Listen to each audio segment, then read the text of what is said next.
Hello everyone and welcome to another ACE lecture. In today's lecture we are going to review the endocrine system. In particular, we are going to discuss the functions of the endocrine system, discuss how endocrine system can work in conjunction with the nervous system, describe the definition of hormones, which is that their products is being released into the blood supply, discuss regulation of the hormonal activity by second messenger system, and then finally go over the major endocrine glands, discuss their names, their locations, hormone products, and then the function of each one of these hormones.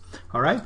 First, discussing the neuroendocrinology. Basically, neuroendocrinology is a study of the interaction between the nervous system and the endocrine system, because both of these systems will regulate, they would release molecules that will regulate different body organs. But in particular, the nervous system and endocrine system are interacting closely. And an example is the hypothalamus that acts on the pituitary gland, and then pituitary gland can act on different endocrine glands. Like for instance, it can act on the thyroid gland, or it can act on the adrenal cortex. All right, so here we have the nervous system that will activate the endocrine system. And then the products of these endocrine glands can provide a negative feedback to these nervous tissues and tell them, hey, I've got enough hormone products, stop your stimulation signal. And so this way there is a bi-directional activity where the nervous system can activate the adrenal gland, can activate the endocrine glands, and then the endocrine glands can send signal back to control their own activation. All right, now let's talk about the difference between the nervous system and the endocrine system in controlling, or in other words, in regulating different body organs. So the nervous system is releasing neurotransmitters which are released in the synaptic cleft, and so therefore they have to travel a short distance in order to act on the post-synaptic receptors, versus the endocrine glands that are releasing hormones into blood. And so now the hormones can travel a long distance and go to different sites.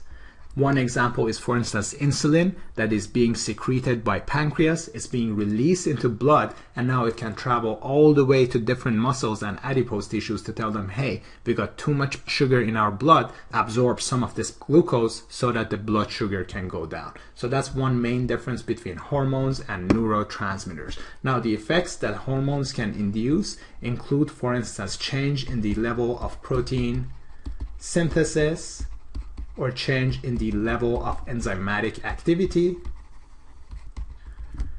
It can affect the secretory activity. It can affect the cell permeability by inducing activity of different channels. And it can also change the rate of different cellular activities, like for instance, mitosis.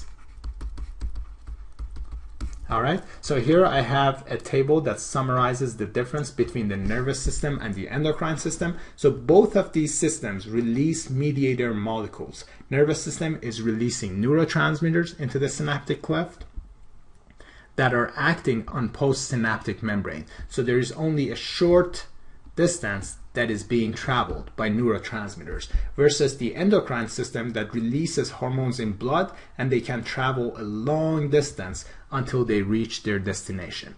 Now the difference in terms of the timing for the onset of action, it will take only a few milliseconds for the nervous system to induce its effects, versus the endocrine system can take from few seconds up to a few hours or even days until the effects are induced.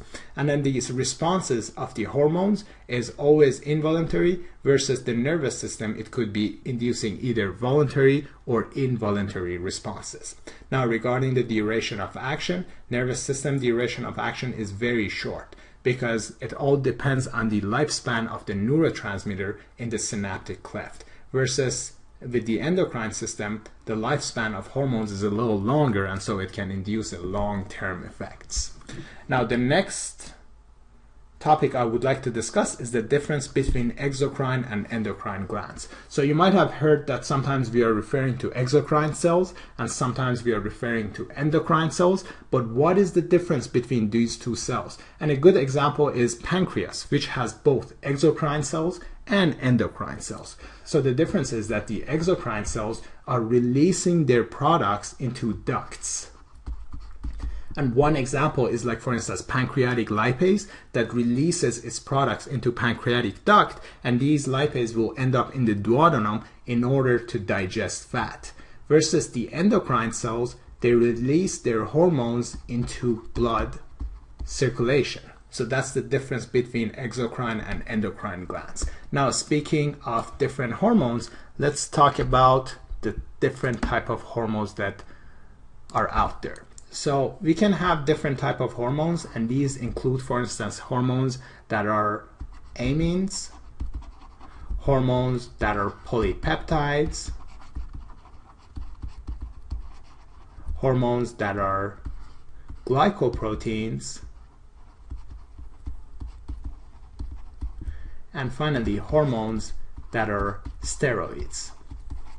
And it's very important for you to memorize the name of all the steroid hormones. So all these steroid hormones are derivative of cholesterol. In other words, a cholesterol molecule is being used up in order to make all these steroid hormones. An example of steroid hormones include sex hormones,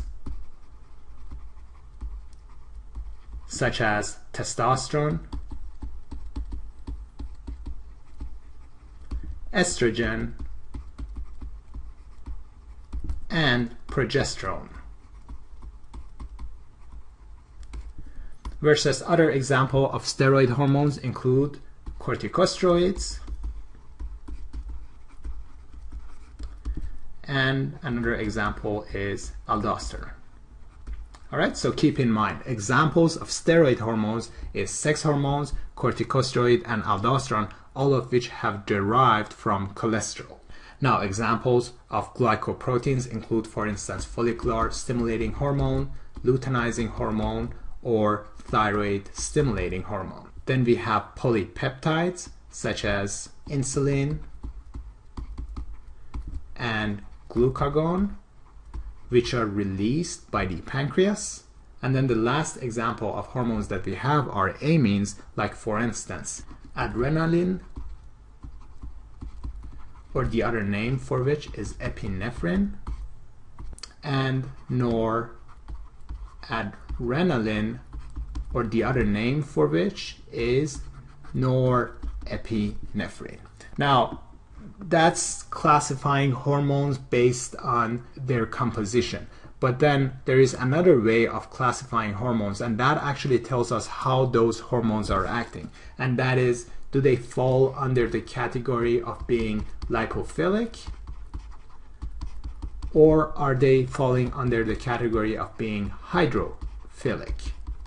All right, so the only hormones that are lipophilic include steroids and thyroid hormone, so thyroxine, versus hydrophilic hormones, which are all other hormones. So, with the exception of steroids and thyroxine, all other hormones are hydrophilic. So, how does this property of whether they are lipophilic or hydrophilic affects the function of these hormones? Well, those hormones that are lipophilic, they cannot be transported in the blood unless they bind to some sort of carrier proteins. So therefore, these lipophilic proteins will bind a carrier protein in order to be able to be transported in the blood. So via the carrier protein, they will be transported in the blood until they reach their target tissue and target cell. And at this point now, the protein will dissociate. Now, since this hormone is lipophilic, it has the ability to cross the plasma membrane. So it directly crosses the plasma membrane, binds its receptor complex, and now this hormone can enter the nucleus and directly affect gene expression. All right, so now we're talking about steroid and thyroxine, how they could have crossed the plasma membrane and induce gene expression directly.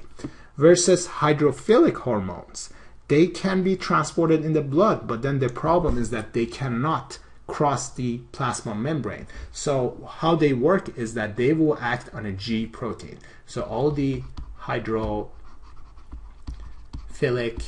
hormones will act on a G protein, and this G protein will activate a secondary messenger system that will induce the specific effects of that hormone. So here I'm showing you an example. See how this hormone is binding the receptor.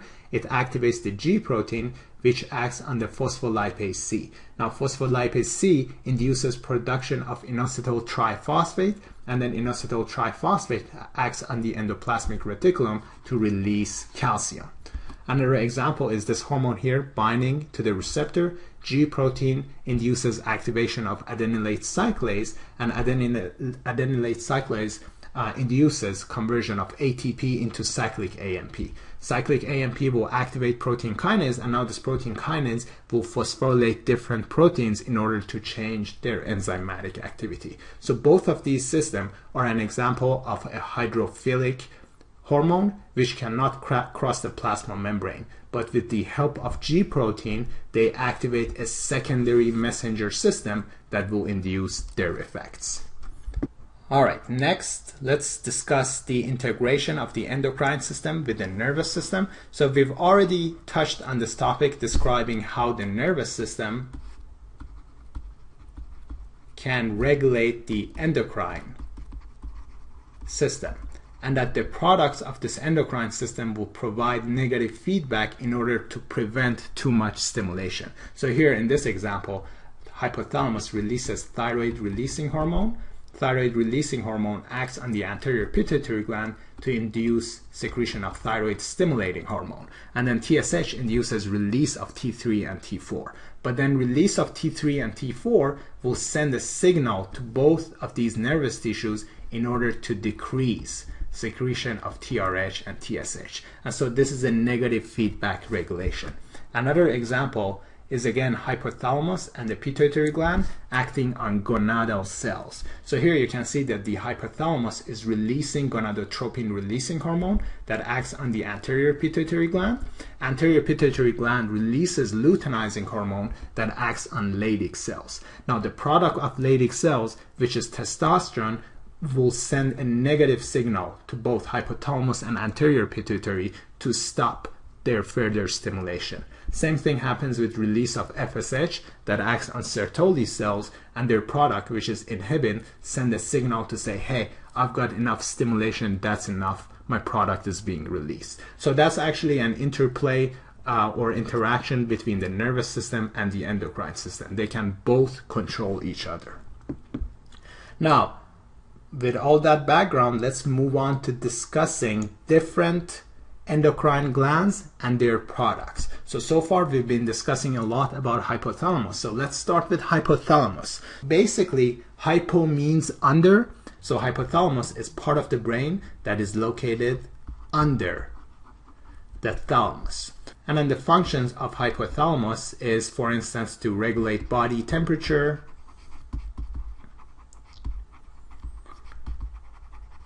it can regulate circadian rhythm, reproductive or sexual behavior.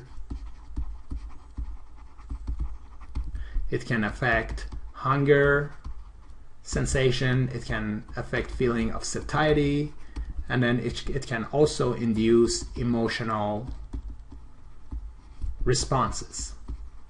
Now the hormones that are being produced by the hypothalamus are listed right here. These include vasopressin or antidiuretic hormone and oxytocin. So both of these hormones are being transported into the posterior pituitary gland. And then from there on, posterior pituitary gland decides when to release these products into the blood. So both vasopressin and oxytocin are being produced by hypothalamus, but they're being transported to the posterior pituitary gland.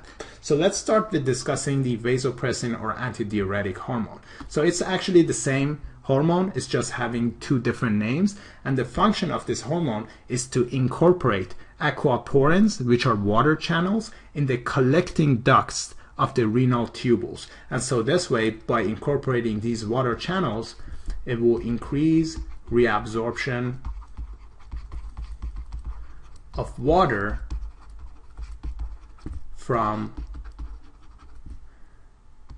urine filtrate that is running in the renal tubules, or more specifically renal collecting ducts. And so consequently, by reabsorbing this water, it would increase plasma volume, and consequently increased plasma volume will increase blood pressure.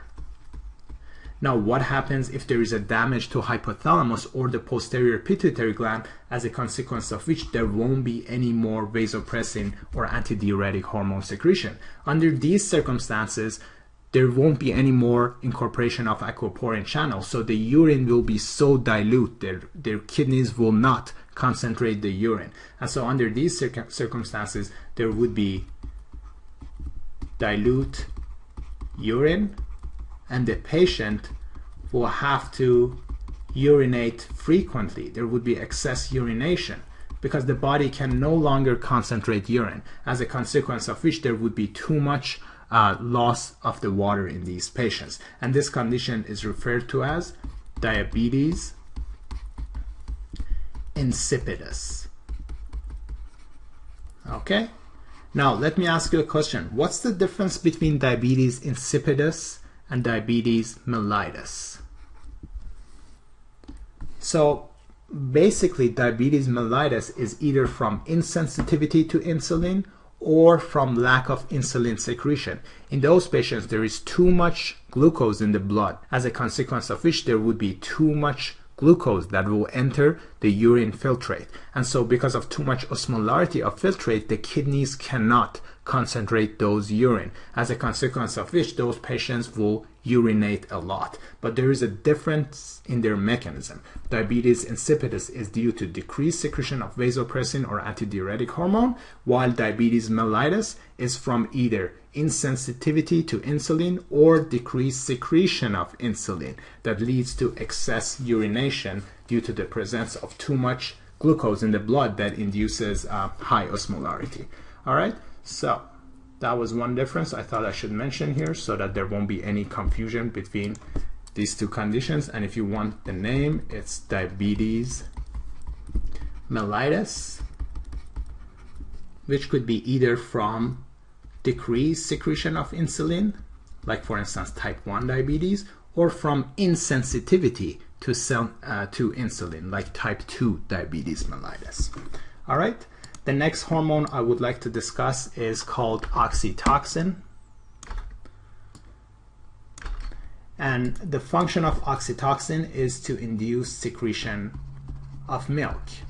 So you know how the breast tissue has epithelial cells that will induce secretion of milk, while it has myoepithelial cells that will contract in order to help with the flow of milk.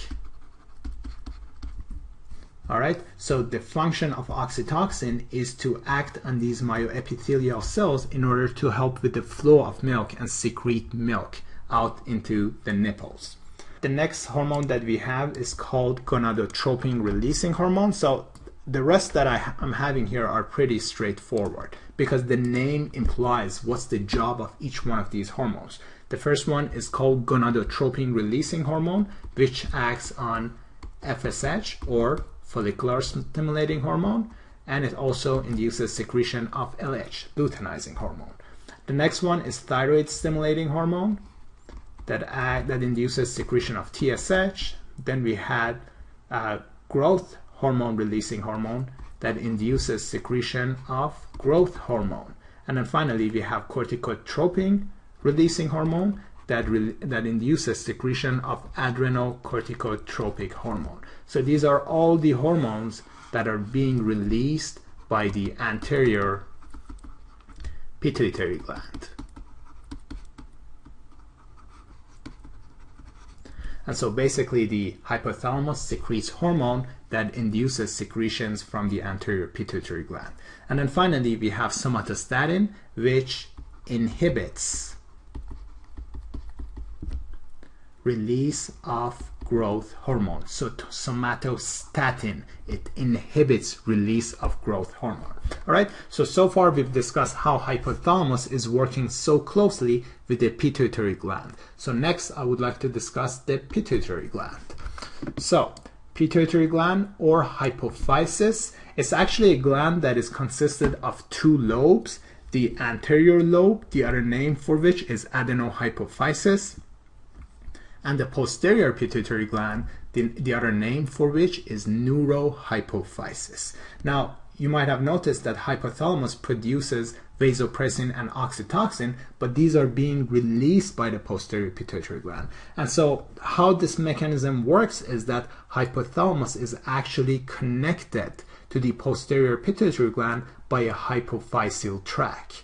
So here we have a hypophyseal tract that any of the products that is being produced by the hypothalamus neuronal cells, since their cell bodies is in the hypothalamus, but then their hypophyseal tract releases their product in the posterior pituitary gland. So therefore, both ADH and vasopressin, despite their being produced by the hypothalamus, they're being released in the posterior pituitary gland. And now posterior pituitary gland decides when to release these hormones into circulation. Okay, and here you see how there is a capillary bed close to the posterior pituitary gland. So it's from here on that either the vasopressin or oxytocin can enter circulation.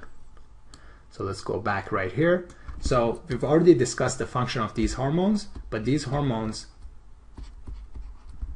are being released into the posterior pituitary gland by a hypophyseal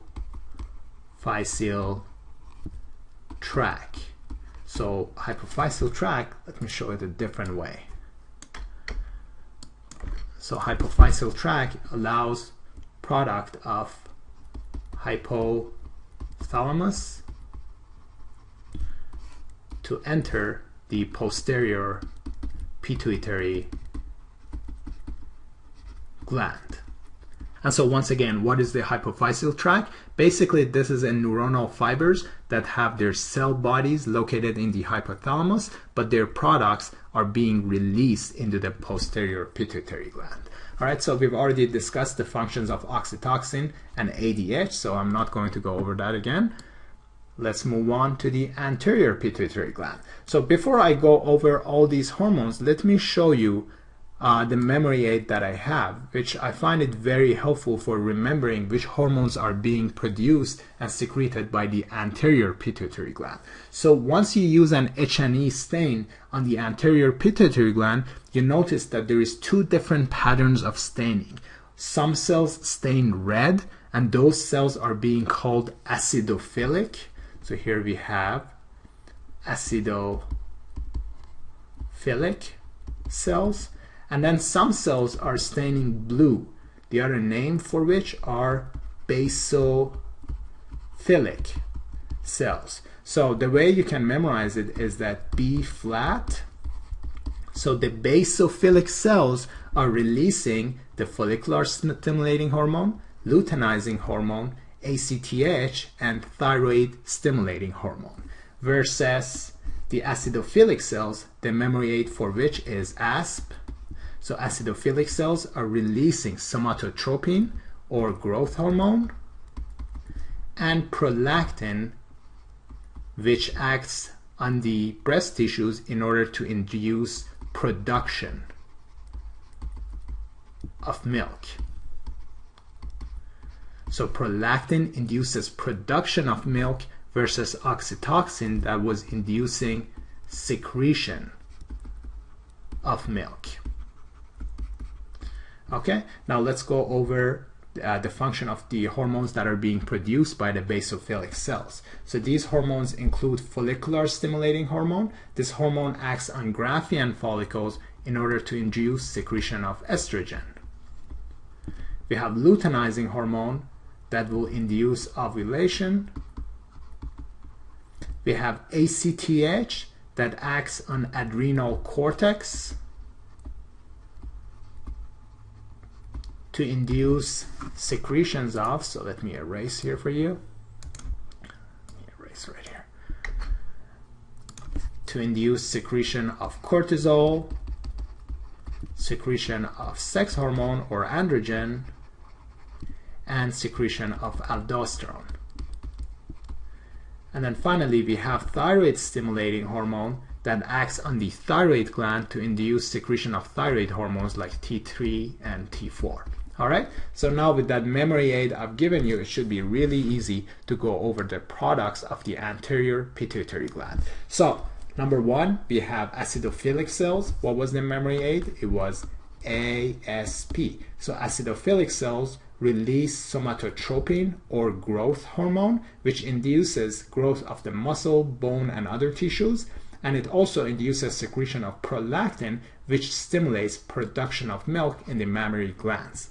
Versus the basophilic cells that release follicular stimulating hormone. These act on the Graafian follicles to induce secretion of estrogen. FSH can also act on the Sertoli cells to induce production of spermatozoa. Now, there is also stimulation of the luteinizing hormone, which induces ovulation in female, or it can induce testosterone production in males. So here you can see that GnRH acts on the pituitary gland in order to induce secretion of follicular stimulating hormone that acts on Sertoli cell to induce germline cells to produce sperm. Or there could be secretion of luteinizing hormone that acts on Leydig cells in order to produce testosterone. So that was discussion of these hormones in males. So once again, FSH in males induces sperm production, while LH in males induces testosterone production. Versus these hormones in females, FSH induces development of ovarian follicle, so Graafian follicle will develop and secrete estrogen, and then luteinizing hormone induces ovulation in females. The next hormone is adrenocorticotropin hormone. So again, the memory aid was B flat. We've already discussed FL. The next one is adrenocorticotropin hormone that acts on the adrenal cortex to induce production of corticosteroid and production of androgen as well as aldosterone. And finally, we have the thyroid stimulating hormone, the last memory aid here, thyroid, that induces secretion of T3 or T4, which is the thyroxine, by the thyroid gland. All right, so that now concludes the discussion of the pituitary gland. Moving on to the next gland, which is the pineal gland. So the function of the pineal gland is to influence pigmentation and also to regulate circadian rhythm by secretion of melatonin. Okay, so in fact, if you go on Amazon and search for some melatonin capsule, you will see that it will come up and be advertised as a good medication in helping patients with falling asleep. And so basically, melatonin is a product of pineal gland that helps regulate circadian rhythm. Next, we have the thyroid gland. So as we just discussed, the thyroid stimulating hormone acts on the thyroid gland to induce secretion of triiodothyronine, the other name for which is T3, and it also induces secretion of thyroxine or T4. Now the functions of the thyroid gland is primarily, you can say that it's for increasing the basal metabolic activity, but it also helps with the brain maturation in children. It helps with the bone growth, and it also can affect the beta adrenergic activity. So the way you can memorize it is that T4 affect 4 B's: basal metabolic activity, brain maturation, bone growth, and beta adrenergic activity. In fact, children who have low thyroid secretion can develop cretinism, which is the brain developmental defect. And then another important concept is the fact that the thyroid gland regulates the basal metabolic activity. So with that information, let's go over some of the symptoms in patients who have low thyroid activity, in other words, hypothyroidism. So what happens if there is hypothyroidism versus hyperthyroidism? Well, if there is hyperthyroidism, it means there is increased metabolic activity, as a consequence of which their bodies have a lot of heat production, and therefore these patients are really very intolerant of any heat because their body is already producing too much heat. There could be too much weight loss because their body is using up too much energy for their metabolism, as a consequence of which there could also be increased appetite because they need a source of energy. They could also have moist skin with fine hair. They could have warm bodies, and then they could also have chest pain and palpitations from increased beta adrenergic receptors. So beta adrenergic receptors, if you recall, these are under the control of the sympathetic nervous system to regulate activities of the heart. And so if there is too much beta adrenergic receptors, now these patients can have arrhythmias and palpitations from their heart rate. So these are all the side effects of hyperthyroidism, or in other words, increased secretion of the thyroid hormone. Now, what happens if there is hypothyroidism, which is decreased secretion of the thyroid gland? So these patients will have decreased heat production, and so they would be having cold intolerance because their body is already too cold. They can't take it anymore. They are cold intolerance. Their body is not using up much of the energy that they intake because of their low basal metabolic activity. So these patients can have weight gain. In hyperthyroidism, there was weight loss. In hypothyroidism, there is weight gain and decreased appetite. There could also be constipation, cool skin, dry skin, and bradycardia, or in other words, decreased heart rate. Okay, so those are some of the side effects of the alterations in the level of the thyroid hormone. And then thyroid gland, in addition to the thyroid hormone, also produces one other hormone called calcitonin, and this calcitonin will reduce the concentration of calcium in blood. So calcitonin decreases blood concentration of calcium. The next endocrine gland is the parathyroid gland, and these are basically 4 small glands that are located right behind the thyroid gland. So let me draw a line here. Okay, so parathyroid glands are 4 small glands that are located behind the thyroid gland, and the function of these glands are to release the parathyroid hormone, which increases the blood concentration of calcium. So please pay attention how thyroid calcitonin decreases the blood concentration of calcium. Parathyroid hormone does the reverse job. It increases the blood concentration of calcium. And this is being done by multiple different mechanisms. One, parathyroid hormone will activate osteoclasts that will start digesting the bone tissue and release calcium. So osteoclasts release calcium from bone matrix.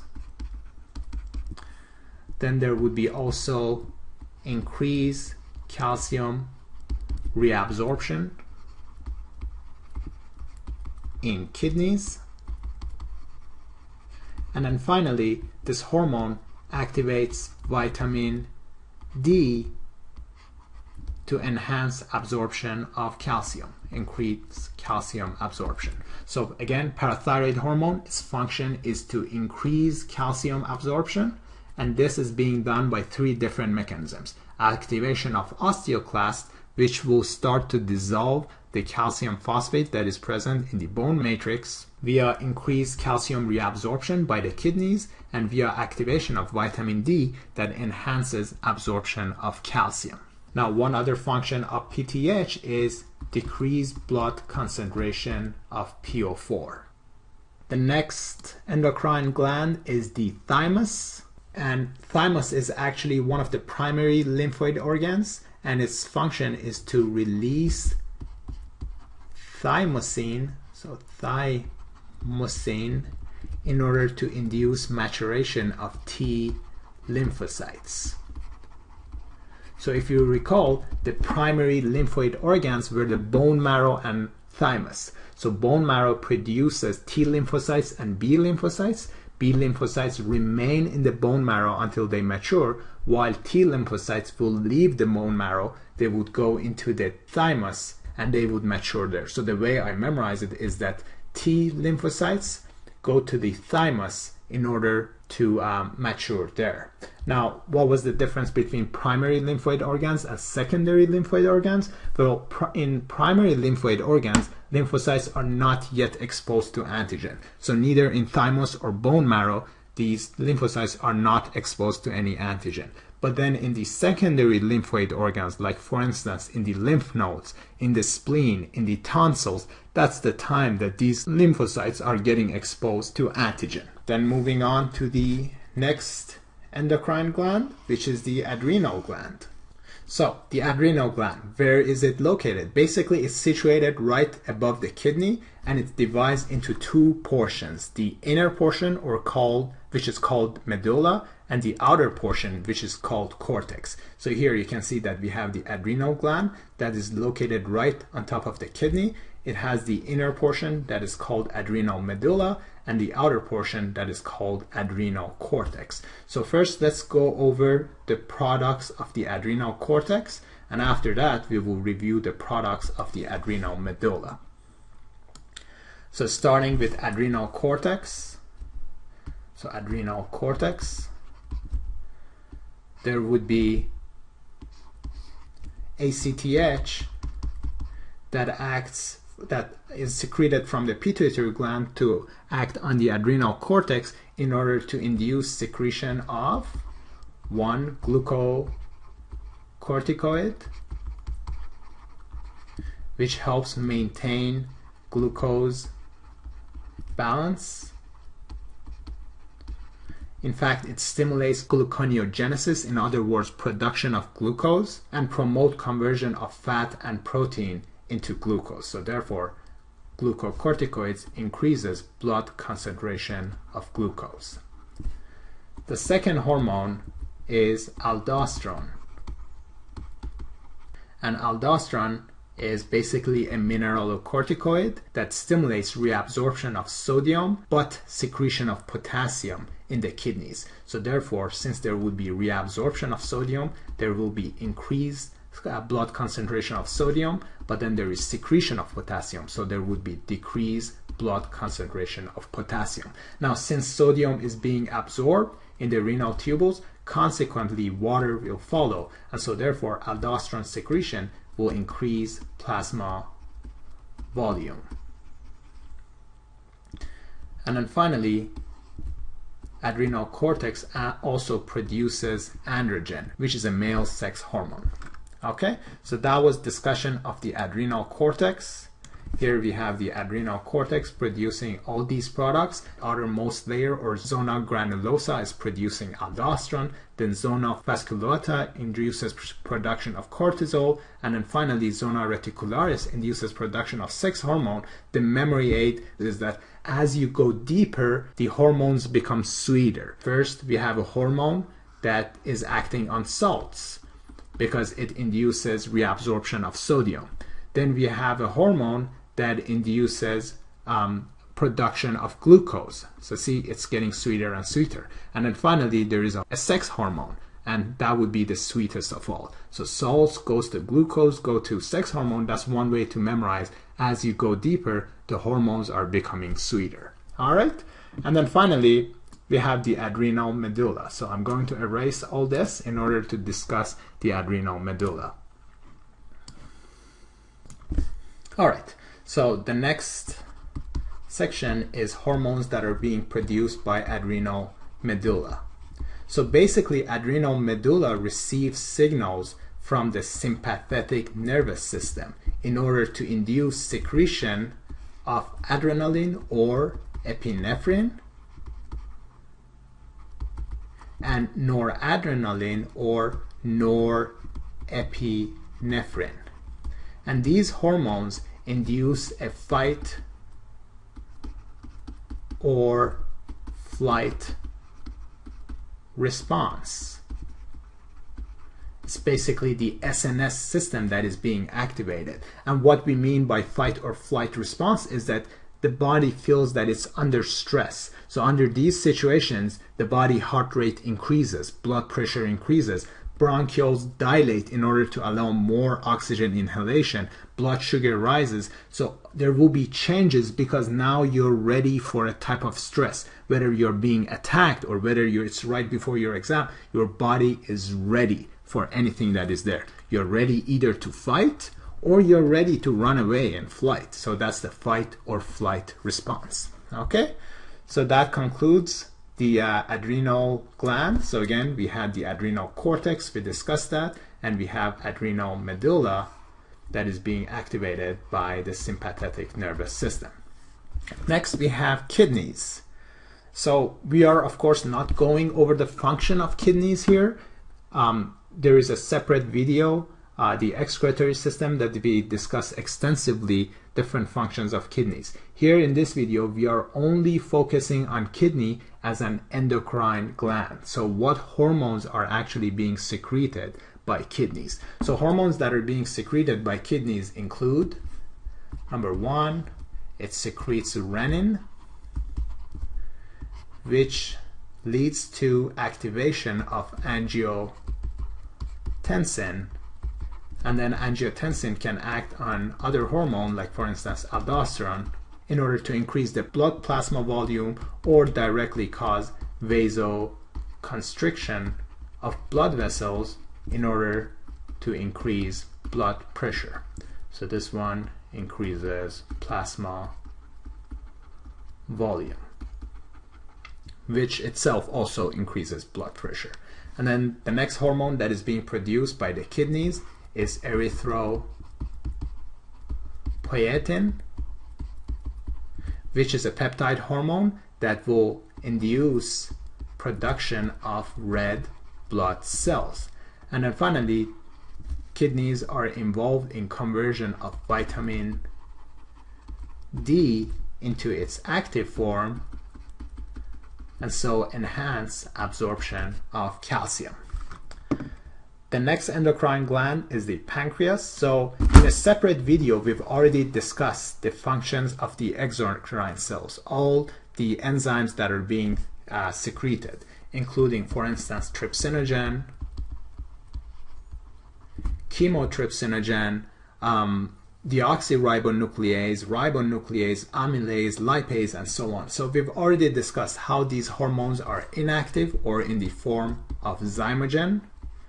So there's a separate video that we've discussed extensively. It's in the digestive tract if you want to refer to. So I'm not going to repeat those topics here, but basically we've discussed the function of exocrine cells. Here in this video, I'd rather focus on the endocrine function of the pancreas because that was not discussed in our digestive video. So we have two types of cells here in the pancreas, the exocrine cells, which release their products into the ducts. So here all these enzymes will be released from acini into ducts that will be secreted into the duodenum by pancreatic duct. But here I would like to focus on the islet cells, which are basically our endocrine cells that release their products into the bloodstream, because all these are hormones, they're being released into the bloodstream. So there are three different types of hormones that you should know here. The first one is glucagon, the next one is insulin, and then finally we have somatostatin. The memory aid that I have to remember which cells secrete insulin is called betancelin. And this memory aid helps me to remember that, oh, it's the beta cells that produce insulin. All right, so that being said, let me review these different hormones with you. So first, we have beta cells that will produce insulin, and the function of insulin is to act on muscle and adipose tissues in order to increase uptake of glucose from blood. So upon secretion of insulin, there would be decreased blood concentration of glucose. Then we have alpha cells that will produce glucagon. And glucagon basically does reverse of what insulin does. Its function is to increase blood concentration of glucose by increasing the processes of gluconeogenesis, which is glucose production. And then finally, we have delta cells which release somatostatin that inhibits the growth hormone. So here we have somatostatin that would inhibit the growth hormone. Okay, so let's discuss a little more in detail regarding the function of these hormones because they are high yield topics. So the pancreas, in response to low blood sugar or high blood sugar, they would induce secretion of different hormones. And here I've shown them with different color. So you can see once there is high blood sugar, I've shown you the pathway in a blue color right here, what happens. So once there is too much blood sugar, there would be release of insulin. And what insulin does is that one, it converts the glucose molecules via the process of glycogenesis into glycogen. So now liver, as soon as it gets the signal from insulin, it knows that, oh, there's too much sugar in the blood. We need to store this sugar somehow into its storage form, which is glycogen. So as soon as liver senses too much insulin, it will start converting the glucose into its storage form or glycogen. And then insulin also acts on the muscle and fat tissues to increase uptake of glucose. So consequently, by conversion of glucose to glycogen and its uptake by muscle and fat, blood concentration of glucose drops. Now what happens if we have low blood sugar? Under these circumstances, pancreas will release glucagon. And what glucagon does is that it enhances processes of gluconeogenesis in order for the body to produce more glucose, and it also induces conversion of glycogen back into glucose, as a consequence of which blood concentration of glucose will be rising again. The next endocrine gland is ovarian, and then the final one is the testes. So let's go over the product of these glands. The ovaries secrete estradiol, which is basically a potent form of estrogen, and it stimulates development of secondary sexual characteristics, like for instance pubic hair, enlarged breasts, growth of sex organs, and preparation of the uterus for pregnancy during each menstrual cycle. So these are the functions of estradiol or estrogen that are being released by ovaries. Now, what happens during the menstrual cycle, which in our reproductive video we've discussed, here we have the follicular phase. So the very first few days is menses. Then we have the follicular phase, and then the last 14 days is the luteal phase.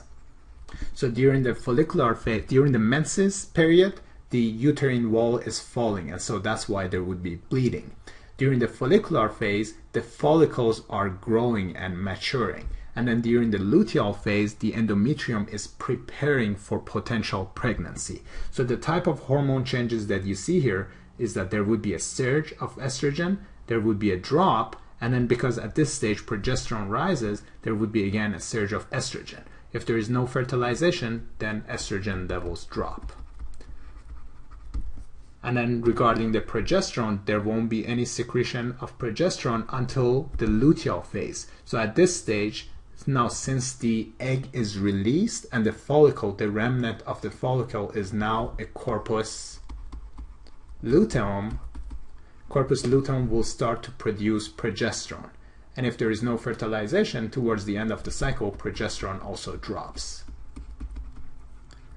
And then in the mid-cycle, there is also increased secretion of LH and FSH. And so once there is increase in estrogen and increase in the LH, there would be ovulation that is happening at this stage. All right, so this graph is extensively discussed in our reproductive video. I just wanted to show you how corpus luteum is producing progesterone. So now that we've discussed the source of progesterone production, let's go over the functions of progesterone. So basically what progesterone does is that it stimulates development of mammary glands, and it also prepares endometrium for potential implantation, because if there is fertilization and there is zygote development, the zygote needs to undergo implantation in order to establish a source of its food for the fetus. So these are all the functions of progesterone, is to prepare the mammary glands for later on feeding the newborn, and then also prepare the endometrium for potential implantation. And how does it prepare the endometrium? Actually, it makes the endometrium more glandular and more vascularized. Okay, so these were the female hormones, estrogen and progesterone, that we just discussed. Now let's move on with the male hormones. All right, next we have the testes, and testes are producing testosterone, which is basically a male hormone, and this testosterone stimulates development of secondary sexual characteristics in males, like for instance pubic hairs, facial hair, deepening of the voice, so there would be voice change, and then there would be increased sex drive as well. Now testosterone also stimulates development of sex organs during the fetal life, and it also induces processes of spermatogenesis, which is process of production of sperm, and then finally it induces growth spurt during puberty. Okay, so now let's quickly summarize all the findings that we just discussed in this video and go over all the endocrine glands and their products. So the first one was hypothalamus. It can either directly release hormones or release its hormones by the pituitary gland. Okay, and I'm not going to go over all those hormones. You can go back to the beginning of video if you need to review them. But basically, hypothalamus works closely with pituitary gland in order to induce its effects. Now, some other functions of hypothalamus includes regulating body temperature, circadian rhythm, sexual behavior, reproduction, emotional responses, hunger, and satiety. So here we just discussed the hypothalamus with you. And these are all the hormones that we discussed in details. If you need more details, you can of course go back and review them in our video. The next endocrine gland is the pituitary gland. And there are two lobes, the posterior and anterior pituitary gland. Posterior pituitary gland secretes vasopressin or antidiuretic hormone, which increases water reabsorption. And posterior pituitary gland also secretes oxytocin, which induces secretion of milk. Anterior pituitary gland, on the other hand, secretes, so the acidophilic cells secrete somatotropin or growth hormone and prolactin, which induces production of milk, and then the basophilic cells, B flat, induces secretion of follicular stimulating hormone. So here, follicular stimulating hormone, which we discussed. In females, it induces development of ovarian follicles, and then from there on, there would be production of estrogen. Or in male, it stimulates production of sperm. Then we have the luteinizing hormone, where in females it induces ovulation, while in males, luteinizing hormone acts on Leydig cells to induce secretion of testosterone. And then we have ACTH, which stimulates secretion of, we just discussed, androgen, glucocorticoid, as well as aldosterone. And then finally, TSH will act on the thyroid gland to induce secretion of T3 and T4. Then we have the pineal gland, which secretes melatonin. Again, there are melatonin capsules that you can buy on Amazon that helps with sleeping habits, and that is because melatonin helps with regulating the circadian rhythm.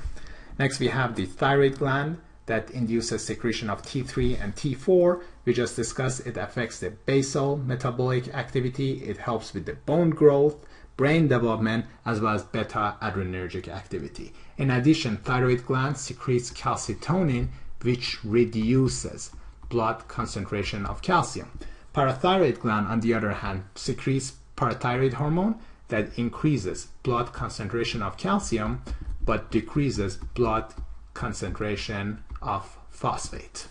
Next, we have the thymus, which produces thymosin in order to help with the maturation of T lymphocytes. Again, this is a primary lymphoid organ.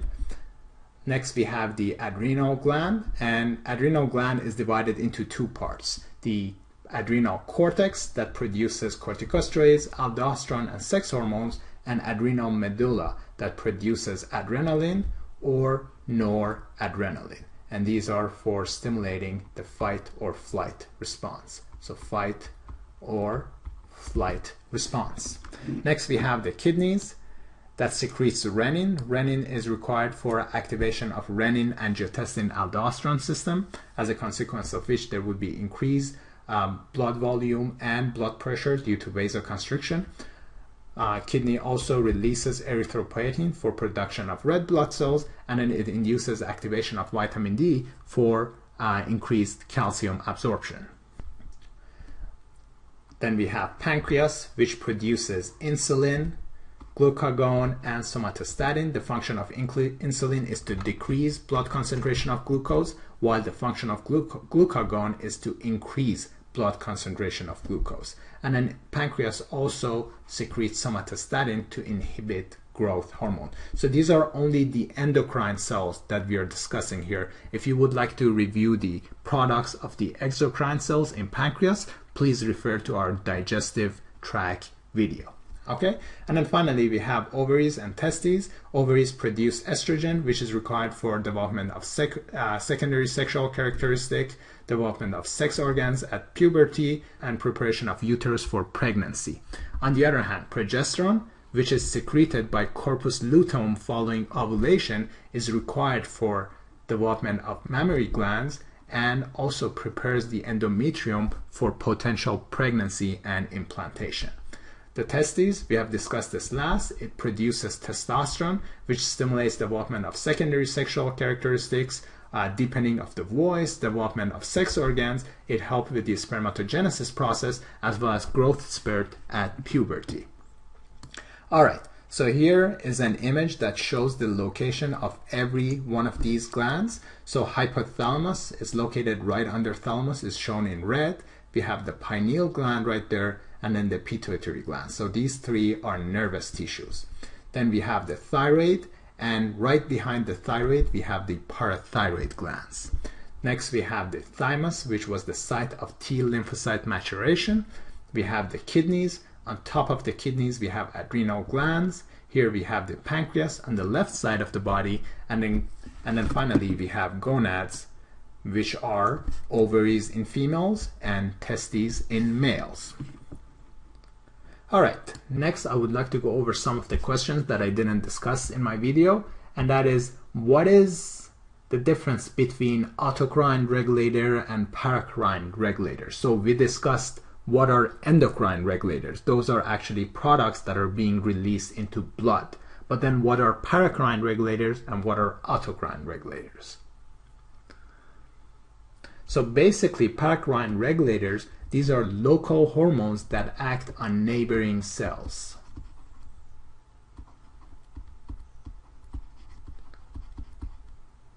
Autocrine regulators, on the other hand, are hormones that stimulates receptors of the cell's own surface. So these are cell's own receptor.